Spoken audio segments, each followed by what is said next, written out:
অনেকদিন পর বং পেটুক সিরিজ আবার এক নতুন ভিডিও নিয়ে হাজির। আমি কিভাবে চিকেন স্টু বানাই বাড়িতে সেটাই তোমাদের সঙ্গে শেয়ার করছি। তো এখানে লাগছে চিকেন, একটা গোটা পাতি দেবো, কিছুক্ষণের জন্য ম্যারিনেট করে রেখে দেবো। এইদিকে বড় বড় সাইজের পেঁপে, গাজর, বিনস আর পেঁয়াজ কুচিয়ে নিয়েছি।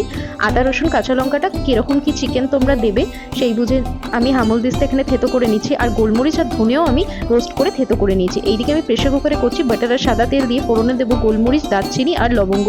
কেটে রাখা পেঁয়াজটা দিয়ে কালারটা চেঞ্জ হওয়া অবধি ওয়েট করে তারপরে কেটে রাখা সবজিগুলো অ্যাড করে দেবো। তারপরে ওটাকেও কিছুক্ষণ ফ্রাই করে চিকেনটা, ম্যারিনেট করা চিকেনটা দিয়ে দেবো। দিয়ে পরিমাণ মতো নুন, হলুদ আর জিরে গুঁড়ো দিয়ে আর ওই আধবাটা করে আদা রসুন আর কাঁচা লঙ্কাটা যেটা বেটে রেখেছিলাম সেটা দিয়ে আর গোলমরিচ আর ধনে গুঁড়োটা দিয়ে 5 থেকে 7 মিনিট কষিয়ে নেবো। তারপরে পরিমাণ মতন জল দিয়ে আর ওপর থেকে আরেকটু বাটার অ্যাড করে 3টে প্রেসার কুকারে সিটি দিয়ে নেবো। তাহলেই এই দুর্দান্ত স্টিউ একদম রেডি হয়ে যাবে। আমি এখানে পাউরুটিটা বাটারে সেঁকে নিয়েছিলাম, তোমরা চাইলে হাত রুটির সাথেও খেতে পারো।